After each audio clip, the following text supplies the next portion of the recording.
Assalamualaikum warahmatullahi wabarakatuh.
Innal hamdalillah nahmaduhu wa nasta'inuhu wa nastaghfiruh wa na'udzu billahi min shururi anfusina wa sayyiati a'malina. May yahdihillahu fala mudilla lahu wa may yudlil fala hadiya lahu. أشهد أن لا إله إلا الله إياه نعبد وإياه نستعين وأشهد أن محمدا عبده ورسوله المبعوث رحمة للعالمين اللهم صل وسلم على محمد وعلى آله وأصحابه ومن تبعهم بإحسان إلى يوم الدين يا أيها الذين آمنوا اتقوا الله حق تقاته ولا تموتن إلا وأنتم مسلمون يا أيها الناس اتقوا ربكم الذي خلقكم من نفس واحدة وخلق منها زوجها وبث منهما رجالا كثيرا ونساء واتقوا الله الذي تساءلون به والأرحام إن الله كان عليكم رقيبا يا أيها الذين آمنوا اتقوا الله وقولوا قولا سديدا يصلح لكم أعمالكم ويغفر لكم ذنوبكم ومن يطع الله ورسوله فقد فاز فوزا عظيما أما بعد Jamaah Jumat yang insya Allah dirahmati Allah Subhanahu wa Ta'ala, tak henti-hentinya kita sebagai seorang hamba mengucapkan Alhamdulillah sebagai ungkapan rasa syukur. Kenapa? Karena begitu banyak limpahan rahmat dan kasih sayang Allah yang telah kita nikmati. Bukan saat ini saja, tetapi sejak kita dalam kandungan ibu kita sampai lahir di atas bumi ini hingga hari ini. Sepatutnya lah atas limpahan nikmat yang begitu banyak kita senantiasa mengucapkan Alhamdulillah.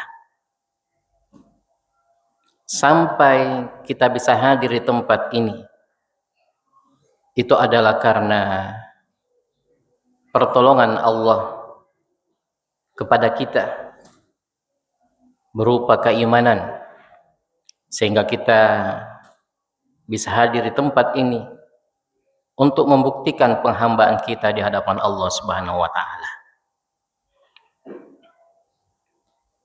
Jamaah yang insya Allah dimuliakan Allah Subhanahu wa Ta'ala,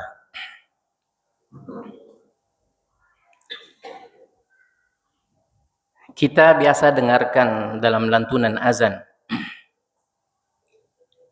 hayya 'alas shalah, hayya 'alal falah. Mari kita salat, mari mendapatkan kemenangan, kebahagiaan, kesuksesan.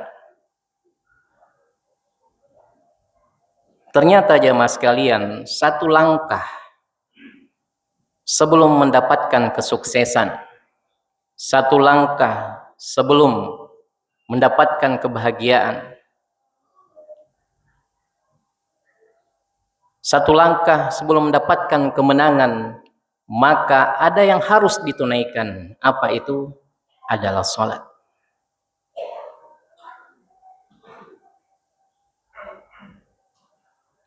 Jadi salah satu kunci untuk mendapatkan kebahagiaan di dunia, terlebih-lebih di akhirat, adalah salat.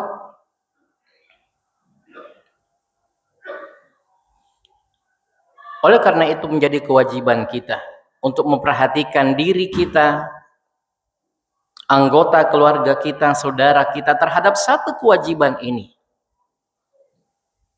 Bahkan ketika kita sudah bisa melaksanakan sholat itu, maka bukan lagi sebagai sebuah perintah atau kewajiban untuk kita, tetapi itu sebuah ungkapan rasa syukur kepada Rabb Allah yang telah memberikan begitu banyak kenikmatan pada kita. Allah berfirman, A'udzubillahi minasyaitonirrajim, hafizu 'alas salawat was salatil wusta wa qumu lillahi qanitin. Peliharalah semua salat. Jadi diawali dengan perintah untuk memelihara semua salat-salat yang telah diwajibkan kepada kita. Kemudian itu was-salatil wusta. Terlebih khusus ada salat wusta. Wa qumu lillahi qanitin, dan berdirilah, menghadaplah kepada Allah qanitin, dengan rasa tenang, dengan rasa khusyuk. Dan ini menjadi dalil dalam ilmu usul fiqh. Kalau kita runut, maka ini menjadi dalil kewajiban untuk melaksanakan sholat itu dengan qanitin, dengan khusyuk dan dengan tenang. Kita lihat jamaah sekalian, kita diperintahkan pertama untuk memelihara semua sholat kita. Yang kedua, terlebih khusus adalah sholat wusta. Jumhur ulama mengatakan bahwa sholatul wusta adalah sholat asar. Walaupun ada dua pendapat lagi yang lain, bahwa al-wusta itu bukan hanya sholat asar, tetapi dia sholat subuh. Kemudian ada yang berpendapat bahwa bukan sholat subuh, tetapi ada sholat duhur. Kita lihat, kita analisa. Kenapa sholat wusta itu, sholat asar itu menjadi berat, perlu perhatian. Kalau kita bagi jamaah sekalian, mulai terbitnya matahari sampai terbenamnya matahari, mulai jam 6 lewat, aktivitas kita sudah mulai. Yang kantor menuju ke kantor, kemudian yang sekolah menuju ke sekolah, yang dagang sudah mulai beraktivitas sejak subuh hari sampai asar, sampai menjelang maghrib, maka terbagi mulai pagi sampai duhur satu waktu, duhur sampai asar satu waktu, asar sampai maghrib satu waktu. Ternyata waktu asar ini adalah waktu yang urgen. Kenapa? Aktivitas dunia kita, yang kantoran, yang jualan, itu banyak menyita perhatian mereka, sehingga potensi untuk lalai itu banyak. Potensi untuk lalai itu besar. Yang ini kita garis bawahi. Potensi untuk lalai terhadap kewajiban kita, potensi untuk lalai dari zikrullah, itu akibat aktivitas dunia kita, itu sangat memungkinkan.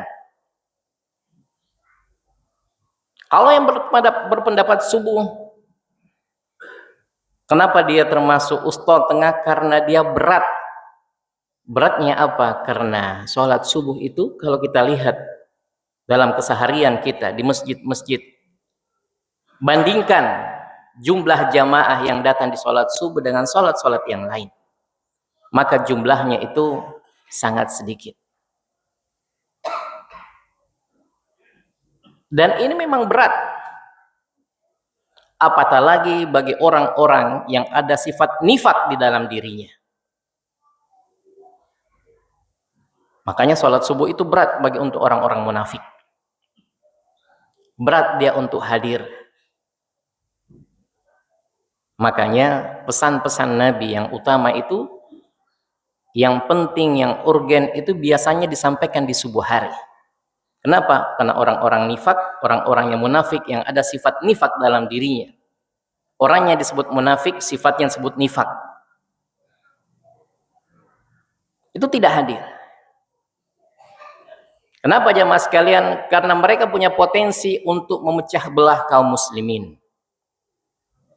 Makanya ada satu masjid disebut Masjid Diror, masjid untuk membuat kemudaratan, yang didirikan oleh kaum muslimin tetapi yang mempunyai sifat nifak atau orang-orang munafik. Dalam Al-Quran Allah berfirman, walladzina ittakhadhu masjidan dirara wa kufra wa tafriqan bainal mu'minin wa irsadan liman haraballahu wa rasulahu min qaul. Jadi mendirikan masjid itu untuk memecah kaum muslimin, bukan untuk menyatukan. Jadi mereka mengatur strategi di masjid itu untuk memecah persatuan kaum muslimin, untuk memecah, memusuhi dakwah Nabi.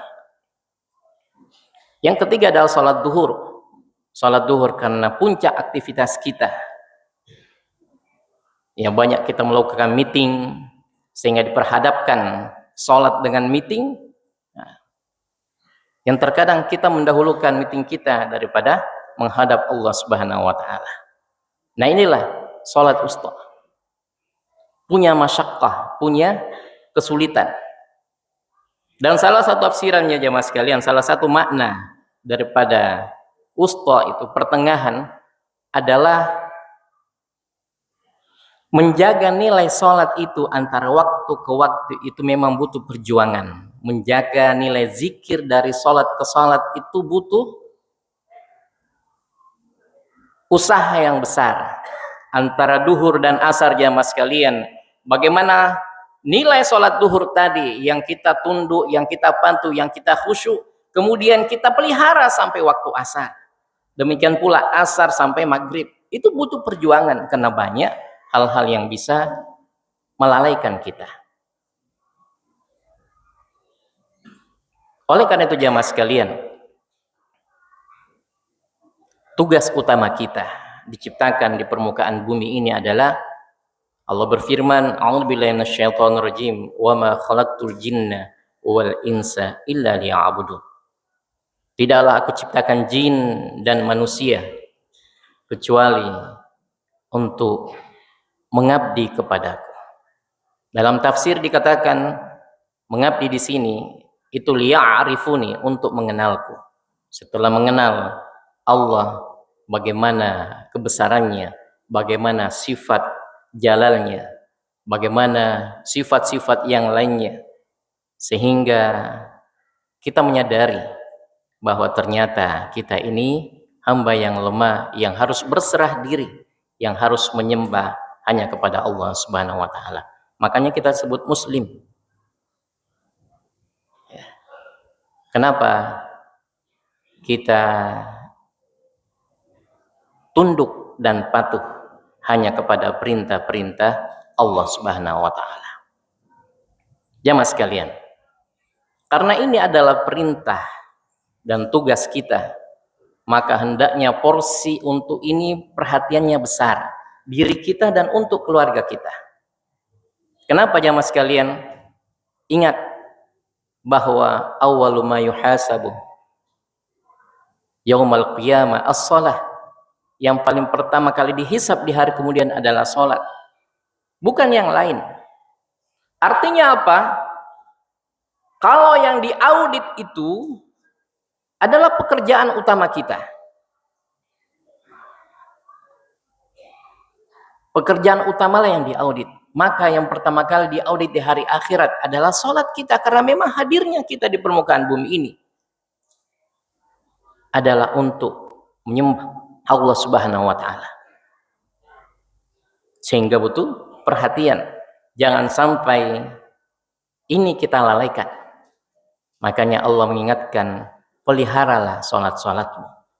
Kemudian khususnya sholat wusta, artinya bagaimana menjaga ingatan kita, karena banyaknya yang bisa menggoda kita ketika sholat dan melelehkan kita dari waktu-waktu sholat, sehingga punya kesempatan untuk selalu menunda-nunda waktu sholat.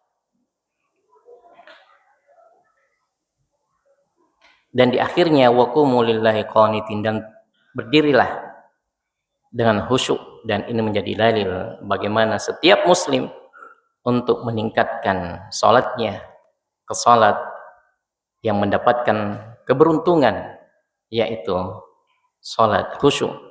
Allah berfirman, "A'udzubillahi minasyaitonirrajim, qad aflahal mu'minun alladzina hum fi sholatihim khashi'un." Sungguh beruntung orang yang beriman. Siapa itu?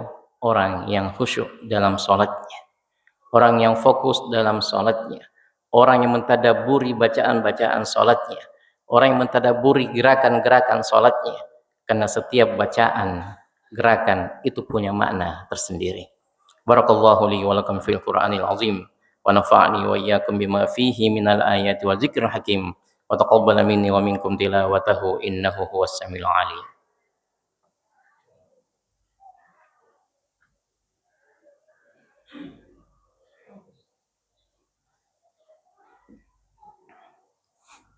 Innal hamdalillah nahmaduhu wa nasta'inuhu wa nastaghfiruh wa na'udzu billahi min shururi anfusina wa sayyiati a'malina. May yahdihillahu fala mudilla lahu wa may yudlil fala hadiyalah. Asyhadu an la ilaha illallah iyyahu na'budu wa iyyahu nasta'in. Wa asyhadu anna Muhammadan 'abduhu wa rasuluhu al-mab'uts rahmatan lil alamin. Allahumma shalli wa sallim ala Muhammad wa ala alihi wa ashabihi wa man tabi'ahum bi ihsanin ila yaumiddin. Jamaah sekalian, di khutbah kedua ini kembali saya mengingatkan, mari sholat ini menjadi perhatian kita, karena inilah sesungguhnya pekerjaan utama kita. Adapun profesi kita yang lain itu adalah sampingan, sehingga bahasanya sambil menunggu waktu sholat, nah kita bekerja. Jadi bekerja ini adalah sambilan.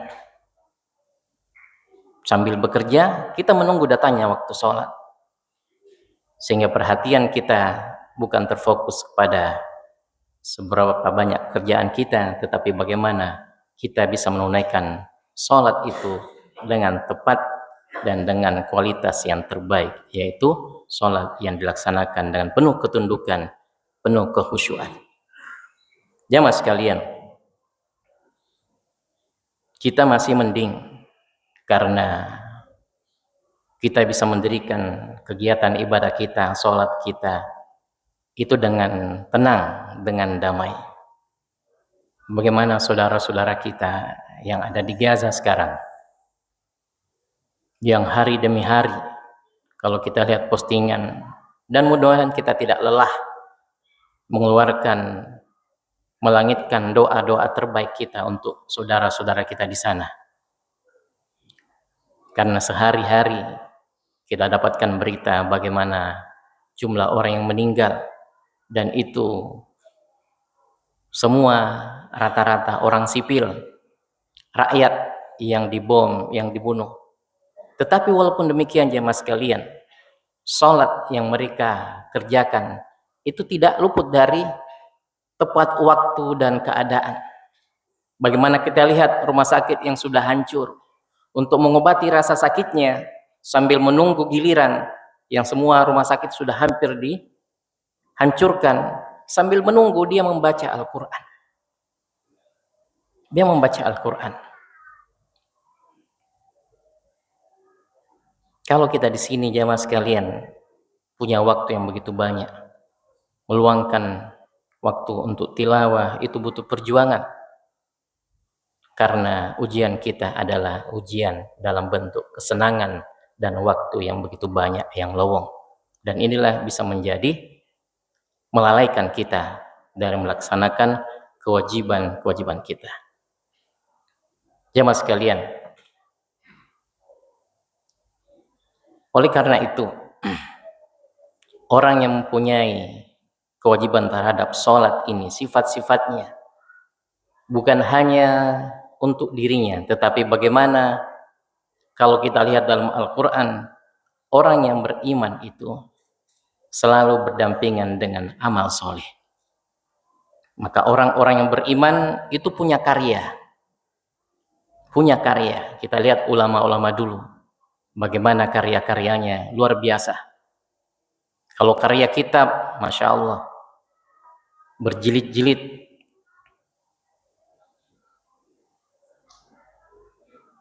Kemudian apalagi kalau kita lihat sifat mereka, diantaranya adalah tidak ada yang lewat dari hari-hari mereka kecuali memanfaatkan hartanya di jalan Allah Subhanahu wa taala.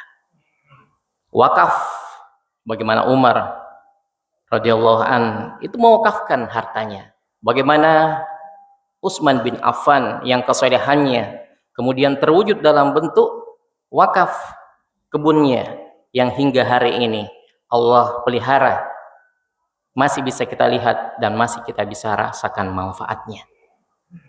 Dan kita lihat jamaah sekalian, di masjid kita ini sekarang sedang dikerjakan pembangunan. Mari kita memberikan harta terbaik kita, dan insya Allah ini akan menjadi jariah kita, di mana tempat ini yang dibangun, di mana ada andil kita, maka kita akan mendapatkan jariah, pahala jariah terlebih-lebih nanti ketika kita sudah meninggal. Karena kalau kita mau mengandalkan ibadah mahdah kita jamaah sekalian kayak sholat, maka sholat yang kita lakukan bisa jadi itu minus di pandangan Allah. Karena sholat kita kerjakan tetapi pikiran kita mengingat dunia, dan itu yang kebanyakan terjadi. Tetapi dengan adanya sholat sunnah, dengan adanya infak, dengan adanya sedekah yang kita keluarkan untuk kepentingan sosial seperti masjid ini untuk ibadah, maka akan mengalir pahalanya untuk kita. Mungkin satu sisi kurang, tetapi dari sisi ini kita bisa mendapatkan manfaatnya. Mari kita tundukkan hati kita, tundukkan pandangan kita, kepala kita, seraya berdoa kepada Allah Subhanahu wa taala. Semoga hari-hari yang tersisa menjadi hari-hari yang terbaik. Kita bisa persembahkan sholat yang terbaik. Kita bisa persembahkan infak kita yang terbaik. Sehingga ketika kita panggil Allah, maka kita dipanggil dengan panggilan yang indah. Ya ayyatuhan nafsul mutmainnah, irji'i ila rabbiki radiyatan mardiyah, fadkhuli fi ibadi wadkhuli jannati. Bismillahirrahmanirrahim. Allahumma ighfir lil muslimina wal muslimat wal mu'minina wal mu'minat al ahya'i minhum wal amwat bi rahmatika ya arhamar rahimin. Allahumma la tada' lana dhanban illa ghafartah. Allahumma la tada' lana dhanban illa ghafartah. Allahumma la tada' lana dhanban illa ghafartah. Wa la daynan illa qadaitah. Wa la hajatan min hawaijid dunya wal akhirah illa qadaitaha ya arhamar rahimin. Allahumma ansuril Islam wal muslimin. Allahumma ansuril Islam wal muslimin. Allahumma ansuril Islam wal muslimin. Allahumma ansuril mujahidin fi Palestin wa fi Gaza wa fi kulli makan. Ya qawi ya aziz ya matin ya qahhar, innaka ala kulli syai'in qadir. Allahumma ansuril muslimin al mustad'afin fi Palestin wa fi Gaza wa fi kulli makan ya arhamar rahimin. Allahumma rabbana atina fid dunya hasanah wa fil akhirati hasanah wa qina adzabannar.